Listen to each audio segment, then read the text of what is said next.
wake up at 3 a.m. The mirror is fogged, though no one's used the shower. A cold breath lingers in the air, just silence, and the weight of something watching.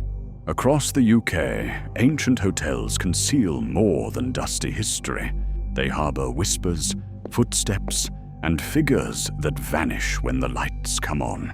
These aren't just old buildings, they're gateways to the unexplained. And tonight, you're the one sleeping inside the story. The Mermaid Inn. Nestled deep within Rye's twisting cobbled streets, the Mermaid Inn stands as a living relic, its half-timbered walls and low-beamed ceilings echoing stories from over 800 years ago. The original cellars date back to 1156, while the structure you see today was rebuilt in the 15th century after the town was razed. But this inn isn't merely old. It's soaked in history that refuses to rest. And where history lingers too long, something else often follows. As dusk settles, the corridors seem to breathe, exhaling a chill that settles into your skin. Guests speak of sudden drops in temperature, creaking floorboards under invisible feet, and doors that slowly open without a touch. One bartender abandoned his post entirely after bottles began to rattle and crash from the shelves in an empty room. This isn't theater.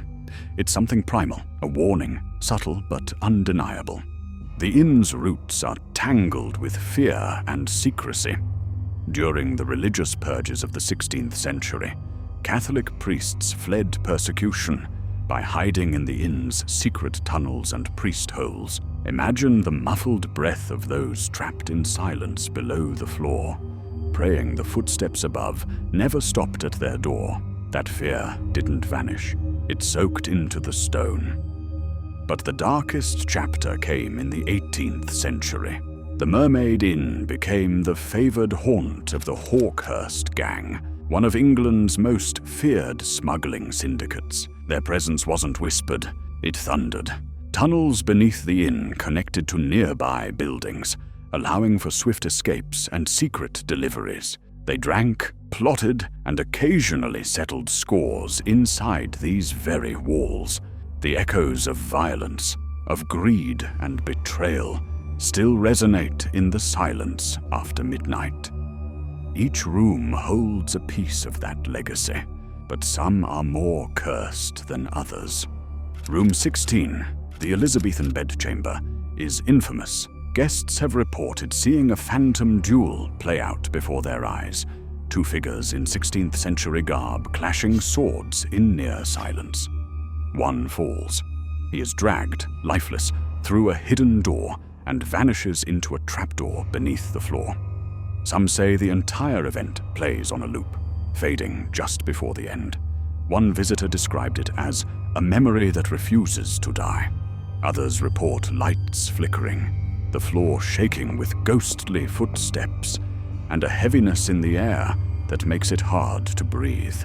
Then there's room 17, Kingsmill, named after a notorious smuggler. A woman is often seen there, sitting quietly in a rocking chair that no longer exists. The chair was removed years ago because it rocked through the night on its own. But the sensation remains. Guests speak of icy drafts, whispers in the dark, and an overwhelming sense of being watched by something just out of view.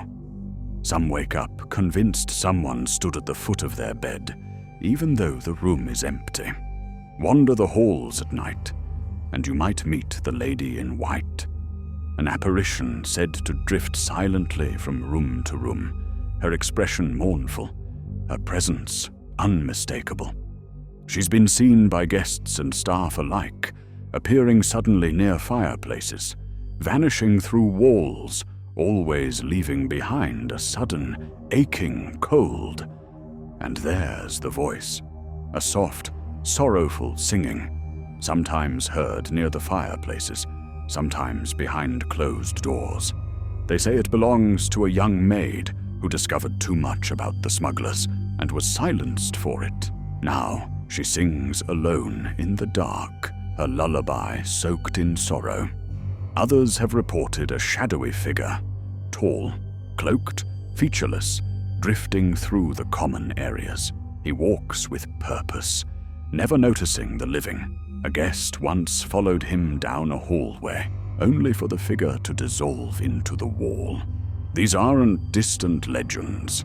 They're first-hand accounts from people who've spent just one night within the Mermaid's ancient walls. Paranormal investigators have recorded unexplained movements, strange sounds, and whispered voices that don't belong to anyone present.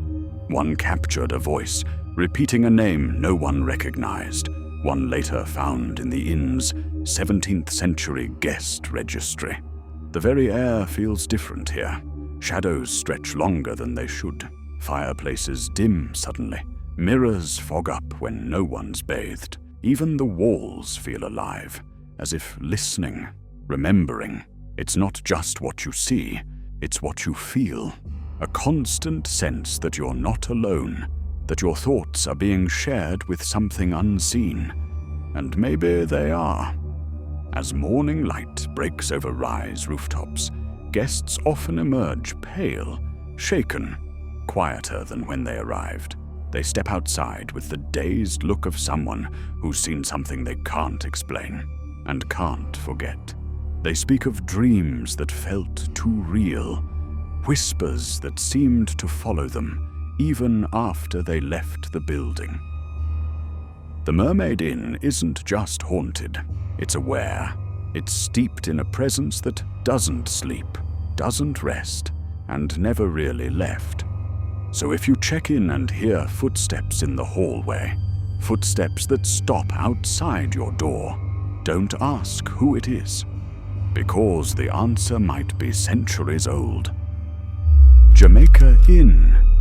Perched atop Cornwall's wind-swept moors, Jamaica Inn stands like a sentinel beneath a brooding sky. The moment you cross its threshold, the salty wind seems to carry more than ocean spray. It brings echoes of betrayal, long-buried secrets, and voices that never faded.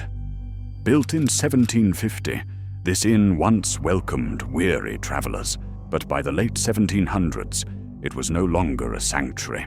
It was a smuggler's haven, and its walls absorbed every whispered deal and silent scream. By day, the inn looks almost quaint. By night, it becomes something else entirely. Guests speak of cold spots, slamming doors, and the unmistakable feeling of being watched.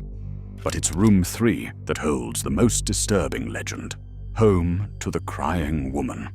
Her sobs are often heard in the dead of night, low, mournful, and filled with longing. Some say she kneels in the corner, face turned away, her silhouette illuminated by candlelight that isn't there.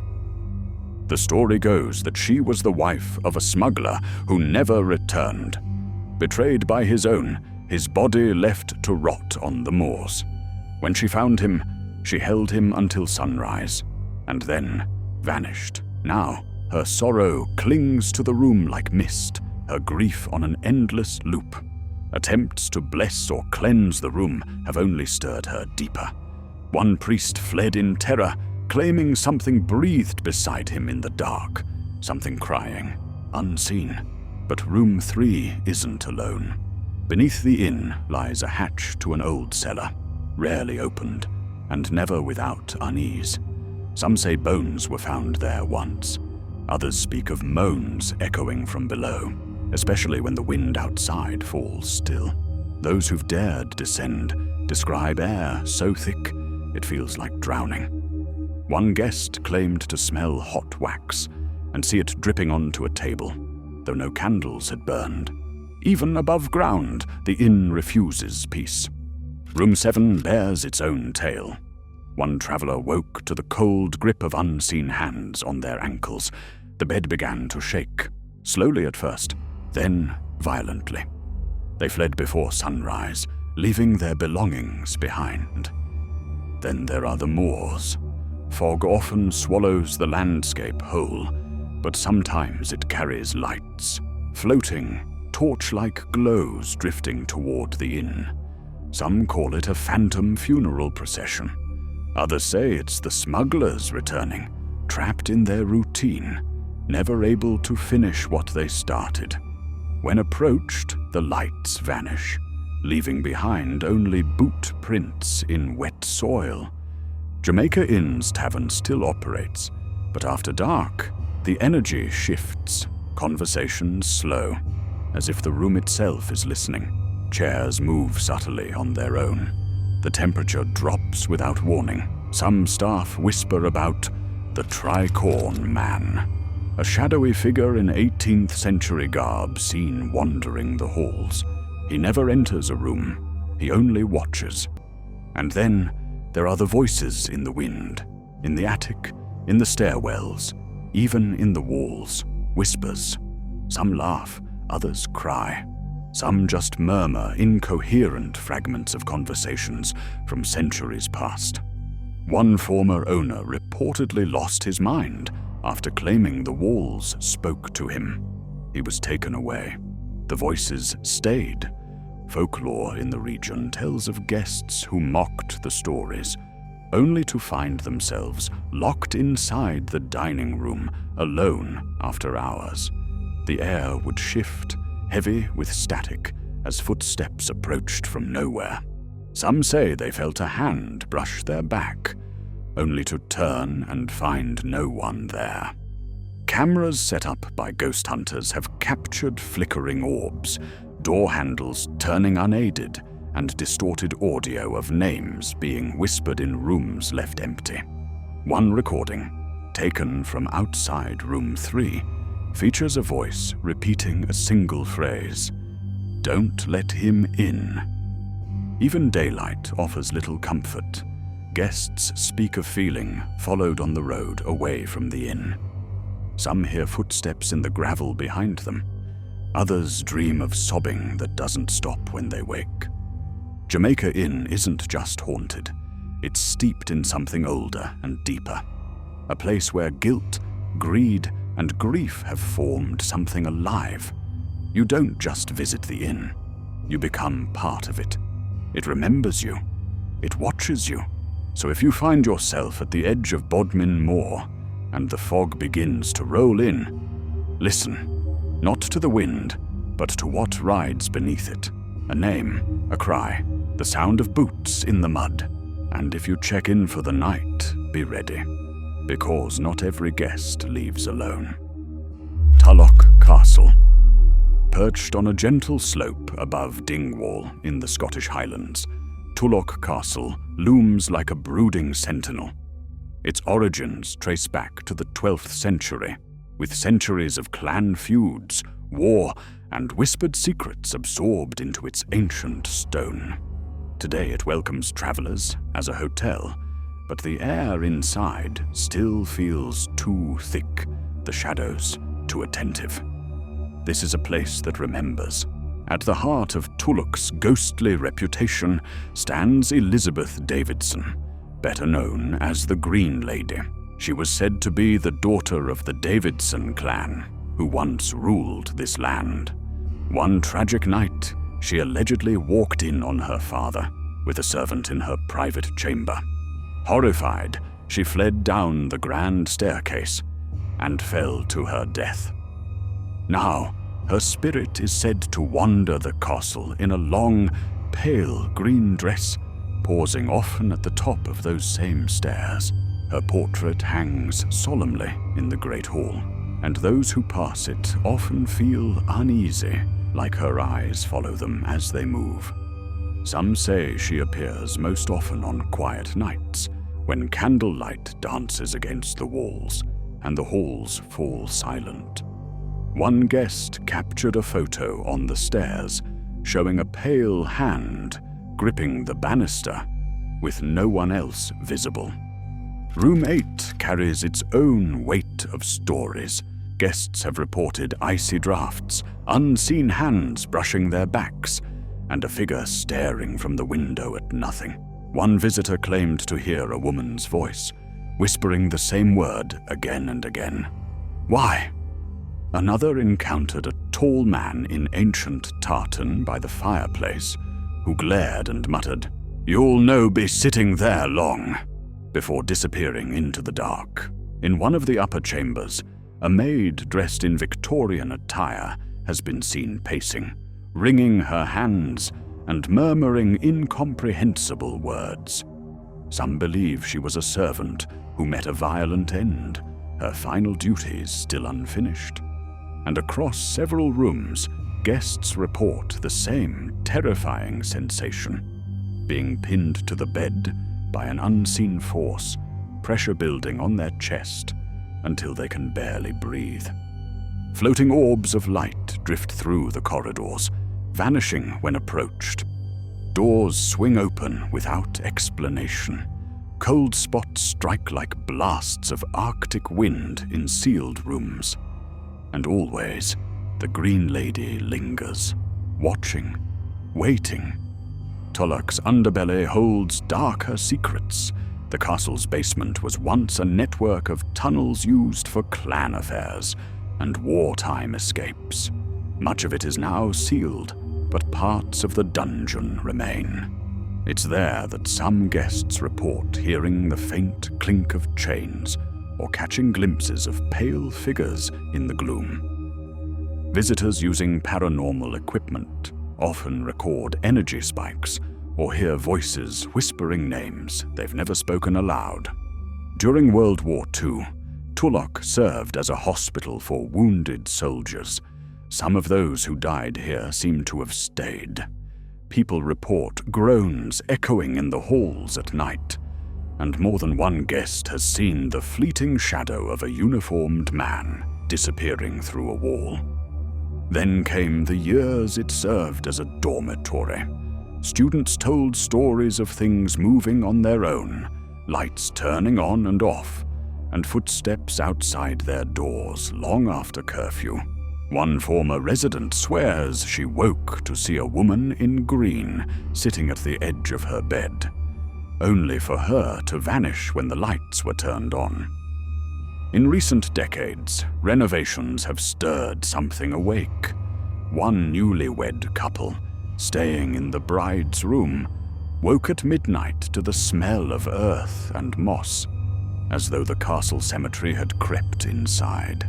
They heard scraping beneath their bed. Not mice, not pipes. Something deliberate. Today, Tulloch Castle offers guided ghost tours. On these candlelit walks, visitors often feel a change in the air. Thicker, colder, as though being watched. Some complain of cameras refusing to work in specific rooms. One guide, after years of brushing off stories, confessed he once felt someone breathe beside his ear. No one was there. Even the bar can't escape the past. Named after the Green Lady, it's softly lit by emerald lamps. Patrons laugh until their drinks tremble or the temperature suddenly drops. One visitor claimed a stool slid out beside him. Another swore the bar mirror briefly reflected a face that wasn't his own. The castle is beautiful by day, glowing with Highland charm, but after sunset, it becomes something else. The wind outside grows still. The halls stretch long, and the walls, those ancient walls, begin to remember. Even those who check out carry something with them. One man claimed he saw the Green Lady at his car window, watching until he drove away. Another found a flower from the castle grounds, perfectly frozen inside his glove compartment. Tulloch Castle doesn't just hold ghosts. It harbors sadness, confusion, fury, emotions that never found peace.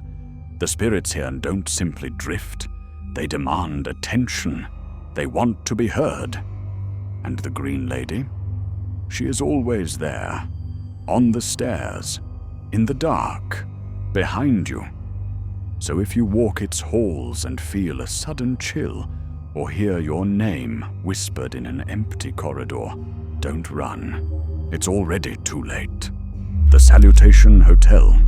In the heart of Perth's South Street stands the Salutation Hotel. its Georgian facade unassuming by day.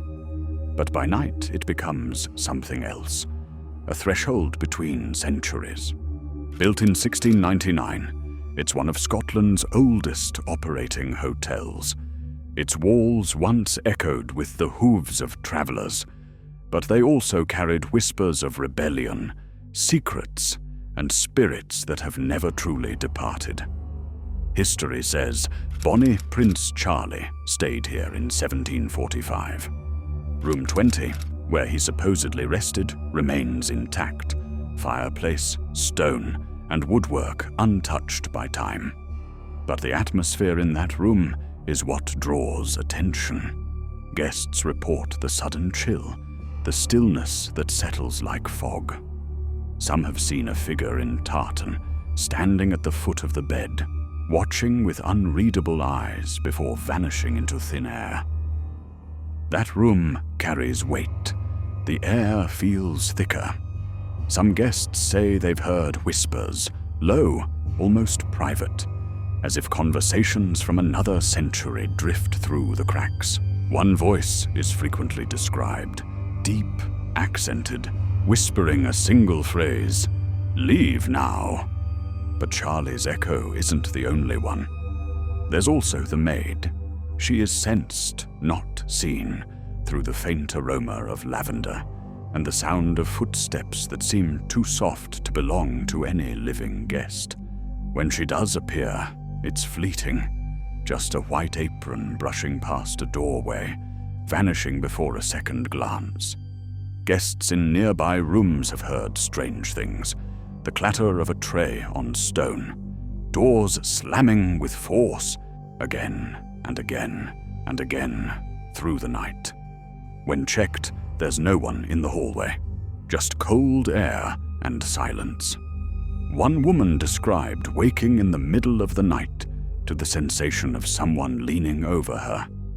She felt warm breath on her cheek, but saw nothing. When she turned on the light, the room was empty, except for a chair that had been pulled back from the wall, as if someone had stood from it. Another couple said they returned to their room to find their suitcase moved and the bed neatly turned down, though housekeeping had already been through. A small piece of tartan fabric lay folded on the pillow. The couple asked about it at reception. There was no explanation. There's an unease here that doesn't come from noise or chaos. It's in the stillness, the uncanny way the building holds its breath after midnight. Down in the old tavern, glasses tremble without being touched. The air turns thick and metallic. One bartender swears he saw a man's face in the mirror behind the bar. The man wasn't standing in the room. Outside the hotel, two stone figures in Highland dress stand guard. Tourists often snap photos, admiring their historic charm. But at night, guests have reported seeing them out of the corner of their eye. Just slightly, moving, a tilt of the head, a shift of the arm. Nothing definitive, nothing proven, but always just enough to raise goosebumps. Tour guides walk guests through the corridors by candlelight, sharing stories of rebellion and hauntings. Many report lights dimming on cue, doors creaking open on their own, or phones glitching with static while trying to record. One guide, alone during a storm, said he heard the distinct sound of boots climbing the stairs behind him, only to turn and find no one there. It's not the kind of haunting filled with theatrics or sudden screams. It's the slow, creeping dread. The sense that history isn't finished speaking. That someone, something, is still here, waiting. In the early hours, guests report vivid dreams. Some dream of standing in line among soldiers. Others of staring out a candlelit window while horses scream on the street below. The dreams stay with them, often longer than they'd like. By morning, the salutation feels different. Lighter, safer, But the memories don't always leave with the sunrise. One man said he walked out feeling changed, like a thread had been tugged loose somewhere in his thoughts. A woman reported her phone battery dying every night at exactly 3:12 a.m., even when fully charged. And some simply refuse to stay again. The Salutation Hotel is more than an inn. It's a monument to longing, unfinished plans, and quiet sorrow. A crossroads where the past lingers like smoke, where footsteps echo long after they should, and where every closed door might be holding something back.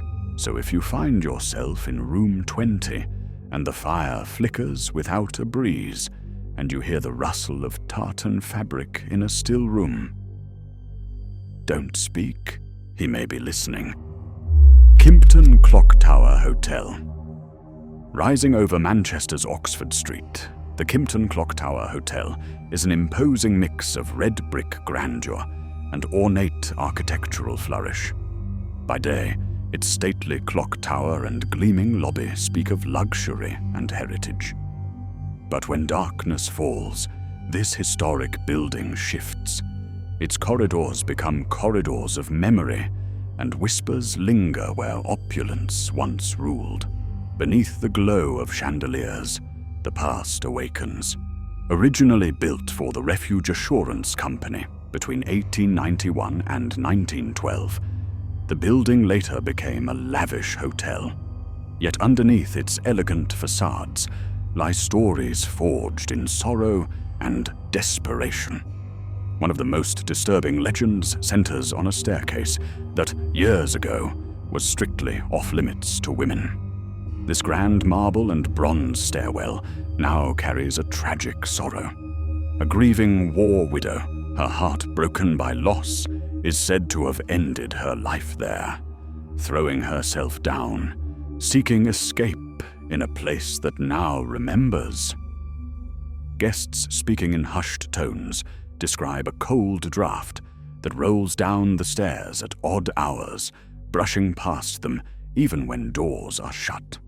Some say they've heard a slow footstep descending the stairs, drawn, fading, sorrowful.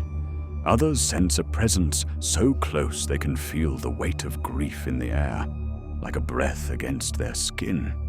Occasionally, a single sob resonates just as the clocks in the lobby chime midnight. But sorrow here does not stop at the staircase. Within room 261, the most notorious chamber in the hotel, guests report hearing children playing, laughter echoing down the corridor, tiny footsteps pattering against heavy doors, soft giggles drifting into the stillness. One couple, awoken at 2 a.m., thought children were running in the hallway. But when they flung open the door, there was nothing but emptiness and the faint hum of the city outside. No little feet to be found, just silence. Another visitor lay awake, certain she heard a child's song, a nursery rhyme so clear it felt as though it was meant for her. She sat in the dark, clutching the covers as the melody faded, leaving only the empty hush. But the presence doesn't end with playful voices. They also whisper about the war widow. Some claim she still roams the halls, searching for something she lost. She appears as a dark silhouette at the top of the staircase on stormy nights, her figure outlined by lightning flashes. Others claim to see her face, pale, drawn, grief-stricken, just for a heartbeat before she vanishes around a corner. The sensation of being watched is a common thread. In the hallways near room 261, guests have stepped out to find their luggage moved, clothes rearranged. Nothing major, but enough to feel that they are not alone. One man awoke to find his bed shaken, as though someone had sat there. He checked the room, but no one was there. Even the entrance lobby narrates its own ghostly tale. A persistent breeze seems to flow through, Even when no doors or windows are open, guests report frissons of cold that rise without warning. Some say the echo of footsteps travels over the marble floors, sharp and unaccompanied by any figure. Behind the reception desk, staff share hushed stories of late-night checkouts where guests insist they left something. A presence, a whisper, a shape. And sometimes they did. Guests cancel bookings last minute. Bags left unclaimed. Some just never return. Weddings and events held in the grand ballroom also wear a secret veneer. Glimmers in corner mirrors, lights dimming on their own. Something seems intent on reminding visitors that even celebration carries a shadow. Cameras have failed in certain rooms. Camera flashes flicker unpredictable. Phones die without warning around 3 a.m. Some say that signal disappears entirely at the top of the staircase, as though the building itself resists modern intrusion. For staff, the night shift is a slow procession of unsettled energy. They walk quietly, with heads down, listening for footsteps in empty corridors. Every soul in the building seems to tread lightly, aware that each creak might be more than timber shifting. It could be a sorrowful echo, a lingering presence, a story writ in stone and memory. In the morning, the hotel resumes its facade of elegance. Guests enjoy breakfast under sunlit domes, chatting about Manchester's sights. But beyond the lobby, in the corners of their minds, something remains. A child's laugh can still echo in dreams. A staircase might seem too steep, a corridor too long, too empty. The Kimpton Clocktower Hotel is a bridge between eras, where prosperity met despair and grief became ghost. It doesn't just host history, it sustains it. Each stairwell, each corridor, each room carries an imprint of love, of loss, of lives interrupted. So if you find yourself staying here tonight, and you sense breath on your neck, hear a child's footsteps, or feel that sudden drop of cold, don't dismiss it. Listen. You have stepped into a story written not in ink, but in echoes. And here, sorrow still walks. Lord Crewe Arms, tucked into the village of Blanchland, on the edge of Northumberland's wild moors, the Lord Crewe Arms stands, shrouded in mist and time. From the outside, it's picture postcard perfect. A medieval inn with ivy-covered stone and flickering lanterns. But step inside, and you'll feel something else. A stillness that hums, an air too quiet, as if the building itself is holding its breath. Originally a 12th century abbey guest house, the Lord Crewe Arms has weathered rebellion, religion, and royal betrayal. Its thick walls were once shelter to monks, then Jacobite rebels, and now to something colder. Memories that won't stay buried, footsteps that never quite fade. At the heart of its lore is Dorothy Forster, intelligent, poised, and fiercely loyal to her brother, Thomas Forster, a Jacobite leader imprisoned for treason. Dorothy is said to have orchestrated his daring escape. But her story did not end with triumph. Grief followed, regret, and many believe it never left the building. Her presence, they say, is still here, trapped between stone walls and echoing silence. Guests have reported seeing her gliding through upper hallways in a grey gown, never speaking, never turning her face. She appears most often at twilight, when candlelight first flickers against the old stone. One visitor described seeing her on the staircase, staring downward, unmoving, until the lights dimmed and she simply wasn't there anymore. Room 3, one of the inn's oldest chambers, bears the brunt of the haunting. A couple who stayed the night awoke to a woman's voice, murmuring something unintelligible, as though reciting a prayer or letter. The sound came from just beyond the door, but no one stood outside. When they opened it, the hallway was cold and still, too still. Another guest, alone for the weekend, described walking the corridors late one night and feeling as if someone were walking beside him. The footsteps were just behind, in perfect sync, until he stopped. Then, nothing. No one, just that cold tickle at the base of his spine, and the distant sound of a door creaking slowly shut. Then, there are the moments that defy logic entirely. One morning, a housekeeper entered a guest room that had been empty all week. The bed was perfectly made, but the pillow bore an indentation, as if someone had just risen from it. The window was ajar, though it had been locked, and in the middle of the floor lay a single black glove. No guest had checked in. Staff speak of sudden drops in temperature in the oldest parts of the inn, near the vaulted medieval fireplace, in the stone-walled bar, and most especially in the stairwell. They say candles flicker without wind, lights dim without warning, and in some rooms the mirrors cloud up as though someone had breathed across the glass. The bar, once a monk's refectory, is now a cozy hideaway. But even there, the air shifts. Patrons nursing a nightcap have looked up to see a woman's reflection beside them, though the seat next to theirs is empty. One guest left his drink untouched after hearing what he described as a sigh behind his ear. It wasn't menacing, he said, just sad. So sad it hurt to hear. Outside, the inn feels no less haunted. The graveyard, just beyond the village wall, is barely visible at night, cloaked in fog and thorn. Some say Dorothy's spirit lingers not only inside, but at the edge of that forgotten ground, waiting, perhaps, for someone who never returned. Even the very bones of the building seem to resonate with grief.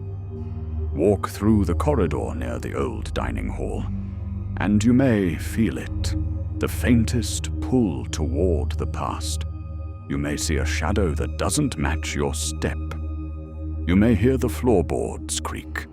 3 steps, then silence. Always 3. Lord Crewe Arms doesn't parade its ghosts. It doesn't boast or beckon. Instead, it remembers. It invites you in with warmth and quiet charm, then listens as you sleep, as you stir. Some guests awaken feeling drained, like something watched them all night. Others dream vividly, of candlelit halls, of sorrowful eyes, of whispered names they don't know but can't forget. It's a haunting not of terror, but of sadness, a lingering presence that asks for nothing except not to be forgotten. If you find yourself staying at the Lord Crewe Arms, watch the candle light, listen to the silence, walk the halls with care. Because somewhere in the shadows, Dorothy still waits for peace, for closure, or for someone to follow her into memory. And here, memory walks on 2 feet. Across moors, alleyways, and forgotten staircases, these hotels wait, not for guests, but for witnesses, for those willing to listen when the lights go out, to feel what lingers behind the silence. Some say ghosts are just memories etched too deep, but what if they're more than that? What if they're watching? Still, before you sleep tonight, ask yourself, would you dare check in, knowing you may never check out alone?